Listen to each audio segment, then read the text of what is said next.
Hello, it is Ryan, and we could all use an extra bright spot in our day, couldn't we? Just to make up for things like sitting in traffic, doing the dishes, counting your steps, you know, all the mundane stuff. That is why I'm such a big fan of Chumba Casino. Chumba Casino has all your favorite social casino-style games that you can play for free anytime, anywhere with daily bonuses. That should brighten your day a little.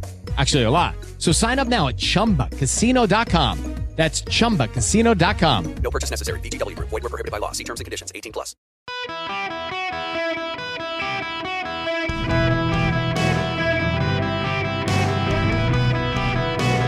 Welcome to the Eric Erickson Show podcast, Hour 3. Greetings, welcome. It is Eric Erickson here. Delighted to have you with me. The phone number, should you wish to be a part of the program, 877-973-7425. Oh, I have waited to get to this story. So, there are days where, like our former president, I like impulse control, and the thing that I really want to talk about, I want to talk about, and I get to it out of the gate. There's more pressing stuff today, so I've waited, but now we're here. The story from Sylvia Marchetti at CNN. Here's the headline: this family is moving to Italy because they've had enough of the U.S. As dozens of Italian towns sell off old houses on the cheap, foreigners who rush to grab one are often in search of a year-round sunshine spot, a vacation retreat, or just to live their Italian dream. But one American family has done it to start a new life far from the United States. In 2019, the Dawkins family, Nadine, 59, her husband Kim, 61, and their children Lorenzo, 29, and Danae, 27, bought a charming home in the town of Latronico in the southern region of Basilicata. The town of 4,000 inhabitants is located within the pristine Pollino National Park and surrounded by hot springs. They got excited after reading CNN's article about Latronico's initiative to sell cheap houses that are already inhabitable rather than ruins for €1 or a little over $1. The town advertises available properties on a dedicated website. Reading the article at her home in El Paso, Texas, Nadine Dawkins, a retired former soldier and businesswoman, felt the pull of her ancestry. Her great-great-grandfather was Italian and came to the United States in the 19th century. After hearing my nonna's stories, I always felt a connection to Italy, she tells CNN Travel. As a soldier stationed in the region many years later, I vowed to return. Years more, my husband and I brought our children over to see where they hailed from. Her Italian ancestor took on an American name when he landed in the States, Clint Jeffrey. Nadine doesn't know much about her great-great-grandmother, Lucinda, who was an enslaved woman on an Arkansas plantation when Jeffrey bought her and lived out the rest of his days with her. Unfortunately, I have no additional information about Lucinda. All I know is that she was a slave and he purchased her. My grandmother and great-grandmother never told me anything else about her. I believe it was because of such atrocities that slavery and the memory of it had on them, because, of course, being born in the 1800s and early 1900s was a hard time for all black people in America.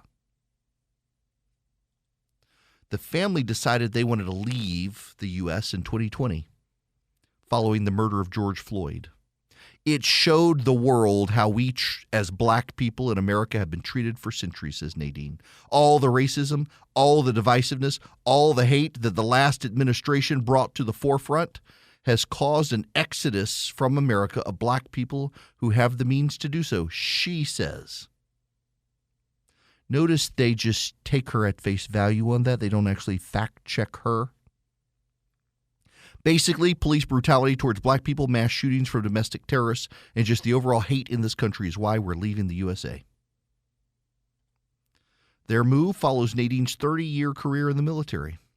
Her husband, Kim, worked for the U.S. government. The family's going to move to Panama before making the final leap across the Atlantic to Latronico. She doesn't know where her ancestor hailed from, but snapping up one of Latronico's cheap homes seemed like a good way to reconnect to her roots. Now,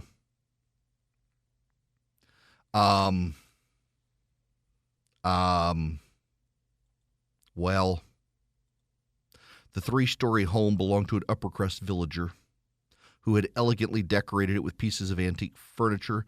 The former owner left 2 beds, a wardrobe, and trinkets, including porcelain cups. The family added 2 bathrooms, since all old houses in Latronico have just one. There are 2 bedrooms, a kitchen that they enlarged into a huge dining room, and an underground cellar. Bug screens were added to all the windows, and the panoramic balconies overlooking the main church were spruced up to better enjoy espresso.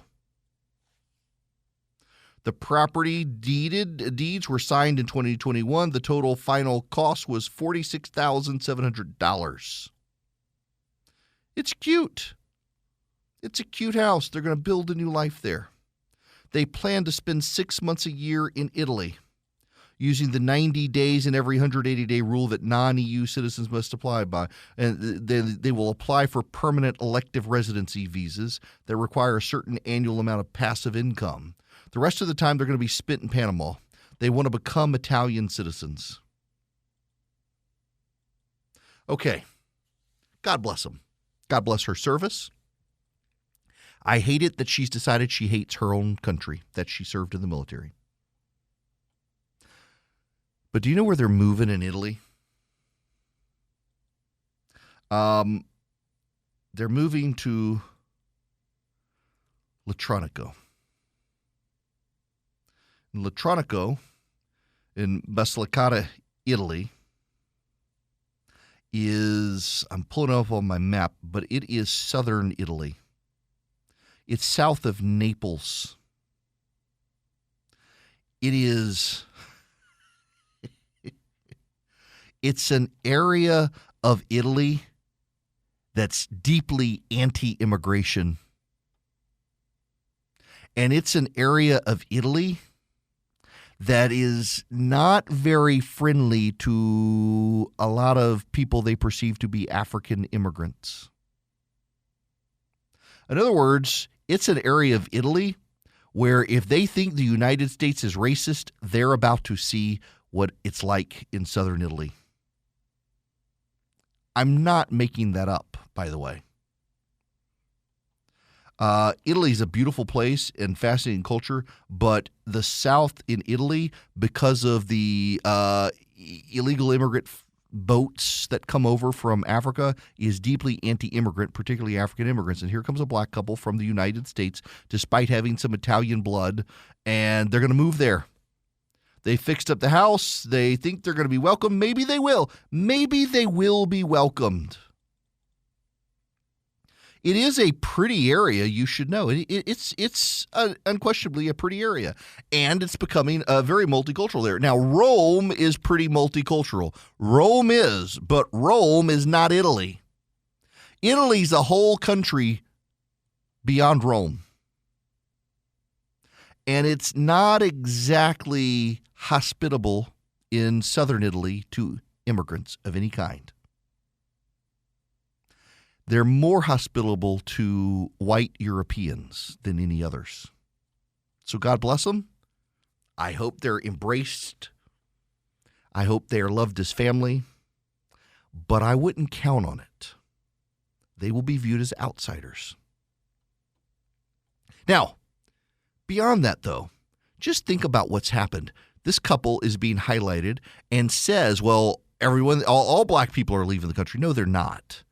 You had the first black president of the United States. How did race relations in this country deteriorate after Barack Obama? What did you could say it's Trump, but let's be clear here. It's not really Trump. Trump is a symptom of something else that was provoked by Barack Obama. What exactly was it? You know, as an aside, I have a friend whose father is a priest in the Orthodox Church and does exorcisms and oversees the exorcisms, and has remarked multiple times how the request for exorcisms went up in about 2009 She's not making political implications, but it is kind of funny. Obama gets elected, and suddenly this need for exorcism skyrockets within the church. What is it in this country that you elect the first black president of the United States and everything just degrades thereafter in terms of race relations? And it's Democrats, by the way. It is Democrats who made things worse. It is Democrats who decided after the country elected Barack Obama that they needed to preach systemic racism and tell everyone how systemically racist the country is and how awful it is and how it really formed in 1619, not 1776, and it was formed to protect slavery. I do not think it is a coincidence that you elect the first black president of the United States and race relations bottom out as a bunch of race grifters in this country have to convince people that racism is on the rise in this country because otherwise they're going to go broke. If you are a nonprofit or profitable enterprise that fights racism in America and you elect the first black president of the United States, you're going to go broke unless you amplify racial disharmony in the country. And if we're really honest, Barack Obama got to choose to be black. He had a white mom. He could have identified as multiracial, but he chose to identify as black. And what's so interesting to me is that Barack Obama and the left are now out lecturing Tim Scott, who's an actual descendant of slaves. Barack Obama's ancestors owned slaves. Barack Obama comes from a family that descends from slave owners on his mother's side. His father is from Kenya. He could be the authentic African American. Tim Scott's family on both sides descend from slaves. Wouldn't it be ironic if one of Barack Obama's ancestors owned one of Tim Scott's ancestors, and here's Barack Obama lecturing Tim Scott about race in America and the American dream and the ability to overcome? It's just interesting to me how divided this country became after Barack Obama. I wonder when history, because right now you can't say anything bad about Obama because everything stands in the shadow of Trump. But I think you do have to note that Trump came about after Obama, that the country reacted to 8 years of Obama by getting 4 years of Donald Trump.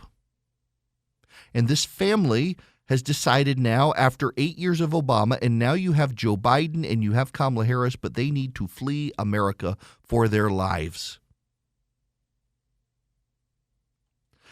I also wonder how much of it is really that versus they really just want to move to Italy. But they need to have a story to tell, and their story to tell is the hate.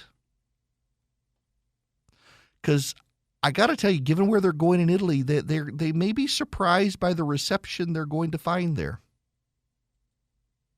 They just might be. It's a remarkable thing to see.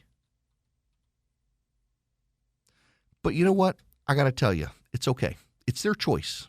I'm not mad at them. I think they're going to be quickly disabused of the situation. I'm not mad at them, not in any way, shape, or form. I think that they're going for the wrong reasons if they really do think it's about because this country's bad. God bless the woman for her service to this country as a soldier. But I just think that the left, as much as people on the right are accused of buying false narratives, a lot of people on the left are as well. And this goes back to our prior conversation. How many people have decided to tell themselves internally in their inner monologue, I'm a victim? And how much of what we're seeing playing out on the national landscape these days is people who internalized, I'm a victim. And they don't want to be talked out of being a victim because they actually want to be a victim, because otherwise it's a little weird to pack up and leave this country and move to Italy and have CNN fawn over you. So you got to tell yourself and everyone else, well, it's because I'm a victim. Did you know China has made it a priority to teach students financial literacy starting in preschool? Financial literacy isn't taught in our elementary schools, and parents lack the resources to teach it at home. American kids are yet again being left behind. Now there's a great way for parents and grandparents to help the kids they love learn about finance, thanks to the Sensibles. And at bcs-kids.com, The Sensibles are a team of animated superheroes who help kids age 6 to 12 develop smart money habits in a fun way. BCS-Kids.com was created to channel this multimedia resource to kids everywhere. Buy a subscription for your loved ones, and each month they'll get a Sensibles kit in the mail with an entertaining DVD, comic book, and activities. Digital subscriptions are also available. They'll also get access to an interactive website with a library of lessons, fun activities, and more. Want 20% off the monthly subscription costs? Visit at bcs-kids.com. Enter the promo code ERIC, my name, ERICK. It's the sensible thing to do. Subscribe today at bcs-kids.com. Greetings and welcome. This is a bit of a bizarre story. Joe Biden has decided to, take part of the Grand Canyon area and establish a national monument there that will prohibit drilling or extraction of, among other things, uranium. He said we need to, in some ways, restrict the access to that fuel. It was kind of a bizarre statement. It says it's not only good for Arizona but for the planet in so doing. Now, this is very weird because it's widely accepted at this point that we need new nuclear power plants in this country, that wind and solar combined are not going to be good enough. We need nuclear power plants in this country. Georgia Power in Georgia has just turned on Plant Vogtle. It is the only new nuclear power construction in this country in decades, and it's going to be powering homes for many decades to come with clean nuclear power. The Biden administration has shown absolute no willingness to expand nuclear power in the country. They've offered no incentives for nuclear power in the country, and now he's restricting access to uranium deposits that could be used for nuclear power plants in this country. This is just bizarre that they would do so. And they claim, of course, that this is about the climate crisis. By the way, he went on the Weather Channel to talk about climate change. The Weather Channel has increasingly become politically of the left. It's not just about weather anymore. It's also about indoctrination these days, about the left's causes on climate change and the like. And so he went there to yuck it up. But this is bizarre. It's also a big gift to Vladimir Putin and the Chinese to restrict our ability to extract our own uranium from our own land. We see this with lithium mines in this country as well, where the environmentalists on the left have got the Biden administration to restrict access to American lithium deposits, which makes us more dependent on China. This is just, you kind of do understand why so many people think he's bought and paid for by China, because everything he's doing is making us more dependent on China when it comes to natural resources. It's bizarre. It really is, unless you explain it as he's on the take from China, or at least the Biden family as a whole is. All right, we got to move on. But before we do, let me tell you about Vision Computers. With back to school going on and you need a new computer for your kid, they can build you a laptop or a desktop. They can build it for you to meet the specs you actually need or want. Now, some of you are thinking, well, I don't know what I want. We'll call Vision, 404-COMPUTE. Sit down with them and tell them you've got a kid going back to school. They're in high school or college. This is what they're doing. They can build a computer that meets their needs now and tomorrow, so you don't have to keep worrying about your computer becoming outdated. But also for your company, call them and talk to them and say, look, I've got a company. We're small. We got 15 employees or less or more. And here's what we do. We need computers. They can be your tech support too. So they'll build your computers for you and they'll be your tech support. And many times they can just remote in to fix your computer. You don't even have to bring your computer to them. They can remote in. So if you're in Alaska or you're in Maine or Miami, wherever, you can still use Vision Computer and they can take care of you. They can build you a computer, save you some money, be your tech support, and they actually answer the phone and work with you over the phone. So your employees, you don't need an IT department. Your employees individually will be able to call Vision, or your kid if you buy it for your home, and Vision can take care of you. Call 404-COMPUTE today. 404-COMPUTE. Talk to Vision. Buy a computer from them. Let them be your tech support. If you just want their world-class tech support, you haven't bought your computer from them, they can help you there as well. 404-COMPUTE or visioncomputers.com. Call them and tell them I sent you. I am a small businessman. The company that I run for my radio show, it's a small business. I've got employees. I don't have HR. You may be in that situation and you may really need HR. Well, you may want to talk to Bambi. When running a business, your employees can create all sorts of interesting situations and they could get you in trouble. What happens when two employees are squabbling? One of them smells bad all the time. What do you do? How do you navigate the rules? With Bambi, you get access to your own dedicated HR manager starting at just $99 a month. They're available by phone, email, real-time chat. Onboarding and terminations run smoothly. Team members reach peak performance. Your business stays compliant with changing HR regulations. Let Bambi handle your employees for you. Their HR autopilot automates important HR practices like setting policies, training, and feedback. Listen, you want U.S.-based HR managers who give you experience, expertise, a personal touch you need to make it seem like they're a part of your team. They could cost $80,000 a year, but Bambi starts at $99 a month. Schedule your free conversation today to see how much Bambi can take off your plate.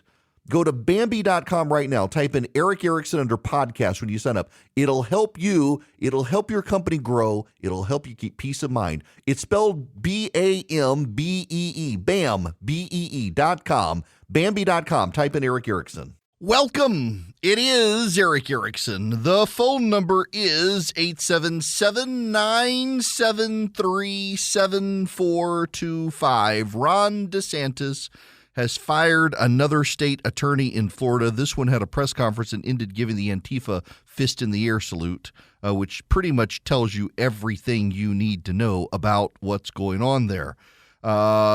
This is the 9th Judicial Circuit State Attorney Monique Worrell suspended her for dereliction of duty on crime. DeSantis says that Worrell, whose jurisdiction includes Orlando, has routinely allowed murderers and other violent offenders to escape the full consequences of their criminal conduct. The governor is tapping Florida Judge Andrew Bain to replace Worrell as the state attorney. The practice and policies of her office have allowed murderers, often violent offenders and dangerous drug traffickers, to receive extremely reduced sentences and escape the full consequences of their criminal conduct. In some cases, these offenders have evaded incarceration altogether. State Attorney Worrell's practices undermine Florida law and endanger the safety, security, and welfare of our communities that Ms. Worrell was elected to serve. DeSantis highlighted the move on Wednesday along with other Florida officials, including the Attorney General Ashley Moody, who stated that Worrell routinely avoided mandatory minimum sentences for gun crimes and drug trafficking offenses, as well as allowing juvenile offenders to avoid serious charges and incarceration. She also allegedly limited charges against child pornography offenders and avoided sentencing enhancements such as those based on prior offenses. My goodness. This is the second time he has done this. Now, by the way, Worrell says this is to distract from his failing presidential campaign and that he's nothing but a dictator, as she did the Antifa fist in the air salute. Follow along with me here. Now, this is I have not played this out in my head ahead of time. You got to know something about me here. When I was in law school, if I was the first person out of the room in an exam, so law school exams are typically essay exams. You are asked questions. You're given a fact pattern. You have to examine the legal issues involved, write them out, and these tests are like 4 hours long. If I was the first person out of the room, I tended to do very well. If I was one of the last people out of the room, which only happened twice, did one of the worst. My worst grade in law school was criminal law. My first year in law school, I got a C. My very best grade in law school was constitutional law. It was a 4-hour exam. My next door neighbor is actually my constitutional law professor. A 4-hour exam. I got a 98. I was done in an hour and a half. If I was the first one out, I did very well. Now, I say that and then say this. When I come into radio, I don't do takes on monologues. I just come in, I sit down, and I talk to you, and inevitably, the very first time is the best. I tend to move fast, and sometimes I talk a little too fast. Sometimes radio stations speed me up so it sounds like I'm talking fast, even when I'm not. You would be amazed at the number of hate mails I get from people say you're talking too fast, and I was not talking fast. It's just the station that I was on had run late in news, and so they sped up my voice. So I sound like I'm a little chipmunk, like I'm Ben Shapiro and a chipmunk kind of baby, and I'm talking like this.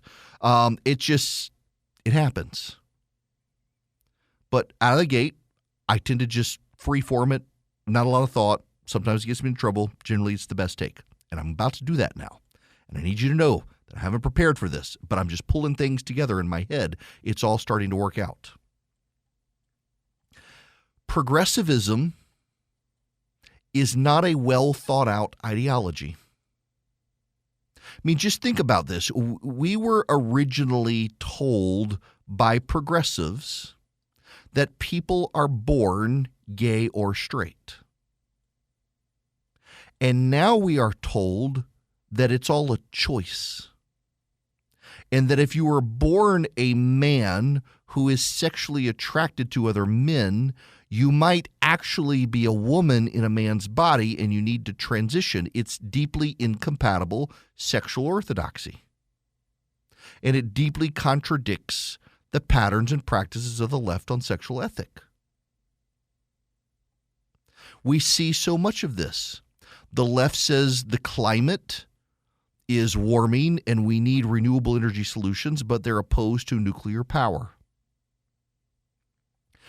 The left for years has told us if we wish to improve our healthcare systems and lower costs, we need to eat the outside perimeter of the grocery store and not the inside, that the stuff that's processed the least is the best for us.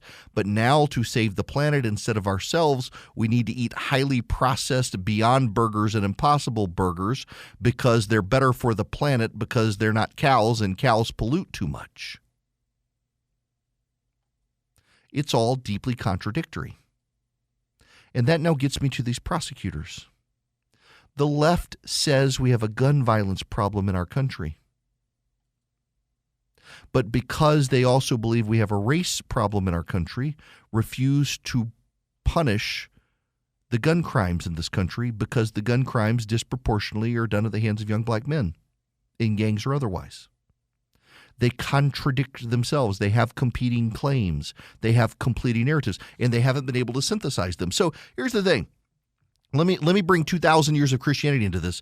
Even people who dispute Christianity largely tend to agree that the New Testament does not contradict itself and that the New Testament and Old Testament things that appear to contradict each other have been sorted out logically over a series of 2,000 years. So Christianity is a very, very consistent religion where things that appear to be contradictions really are not contradictions. You know, like the shibboleths of the damned, I call them, when someone who's not a Christian says, well, you have tattoos and mixed fabric clothing. That's a shibboleth of the damned. The people who say that are hellbound because they don't know anything about the faith.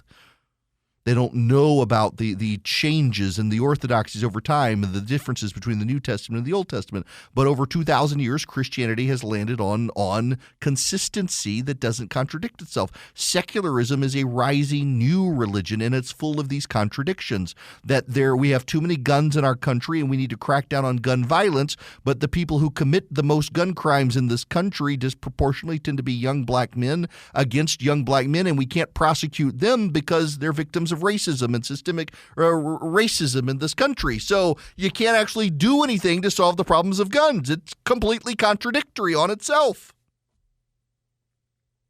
And that's what these prosecutors are being shown to be doing. You have gun crimes like in Washington, D.C. now. 160 some odd homicides this year, setting a record.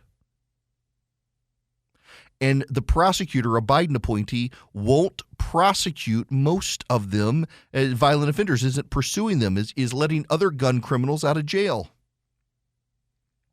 And being light on the other gun crimes because of systemic racism and things like that is inspiring other criminals to become even more violent.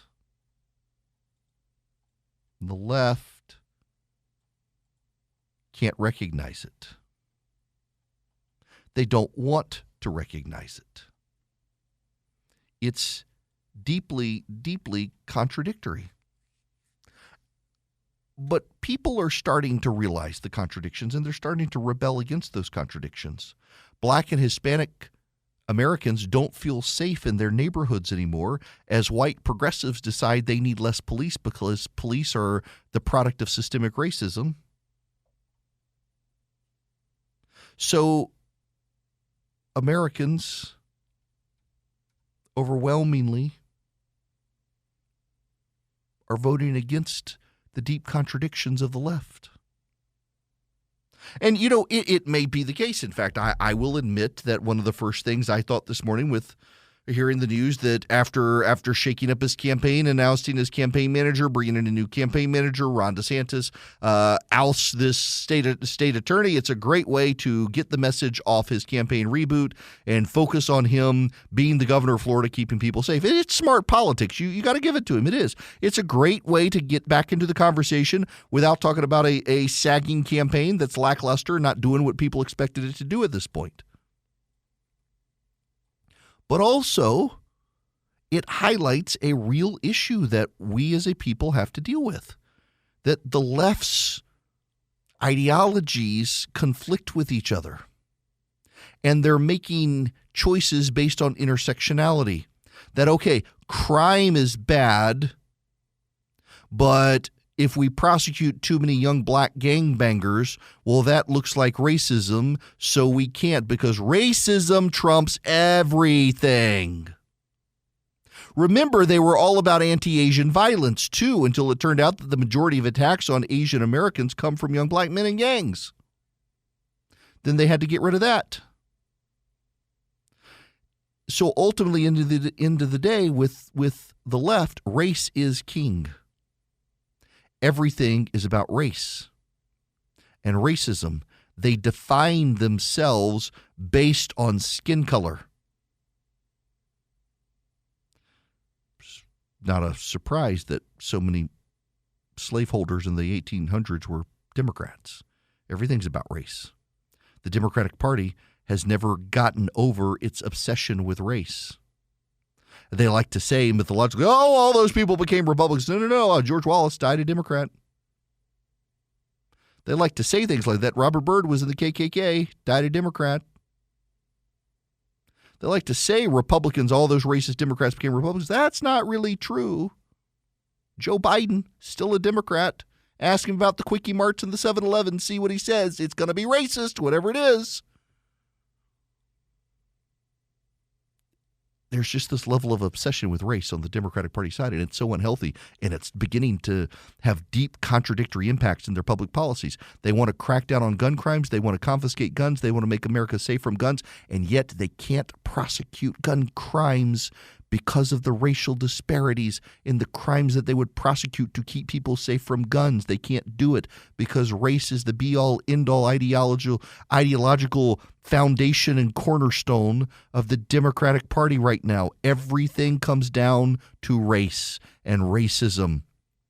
And the result is that all those white people suffering their white guilt are chasing black and Hispanic Democrats out of the Democratic Party into the hands of Donald Trump. It is one of the most remarkable things. The man the Democrats say is racist is attracting black and Hispanic voters away from the white Karens of the Democratic Party. It's just, honestly, it's one of the most remarkable things in American politics that too few wish to appreciate, even though it's a real thing.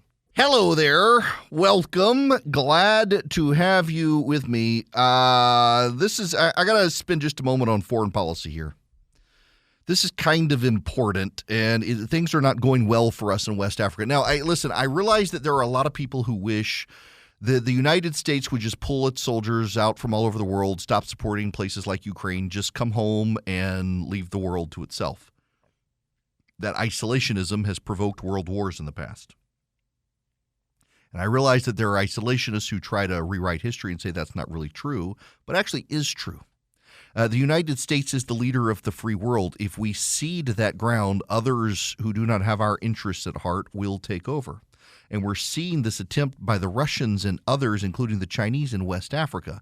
We have been fighting for 20-some-odd years in West Africa against an Islamic militant threat.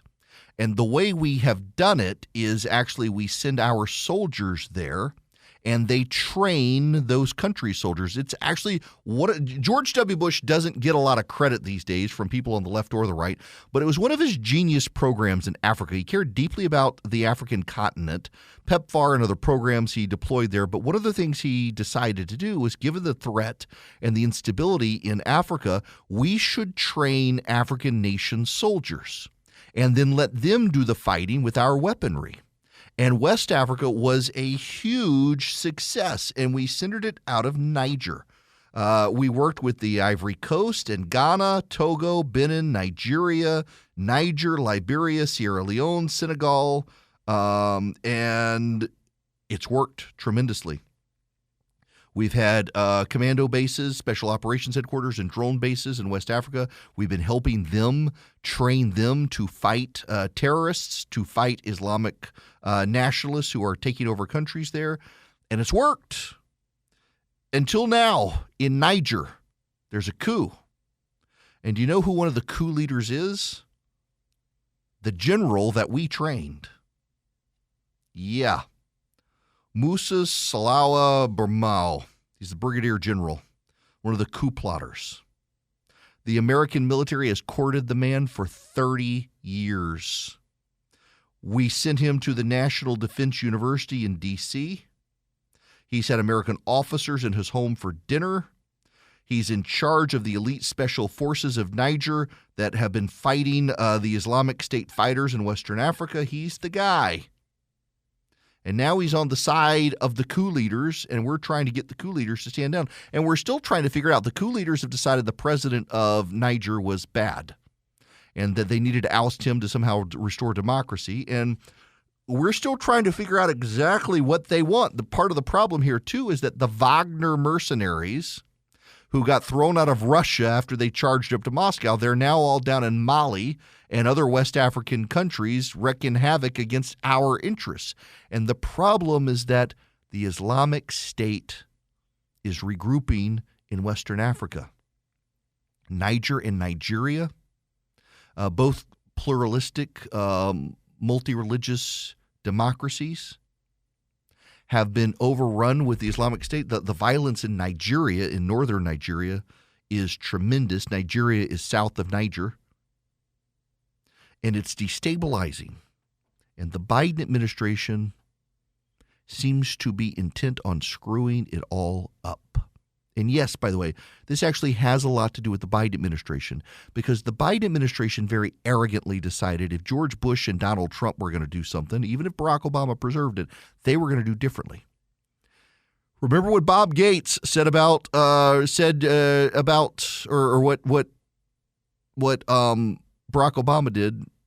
Never underestimate Joe Biden's ability to F things up. That's what's happening in Niger. The foreign policy and military policy of the Biden administration, we're pushing people we've trained into the hands of Russian mercenaries and allowing the Islamic State to regroup and become more powerful and better armed in West Africa. It's a terribly destabilizing situation, and this administration seems absolutely clueless. The next administration is going to have to clean up so much on the foreign policy stage. But hey, maybe they'll get a deal between Israel and Saudi Arabia that wouldn't have been possible but for Donald Trump, and he'll never give Donald Trump the credit for making it possible. It's just the way the world works these days. It doesn't. It is Ryan here, and I have a question for you. What do you do when you win?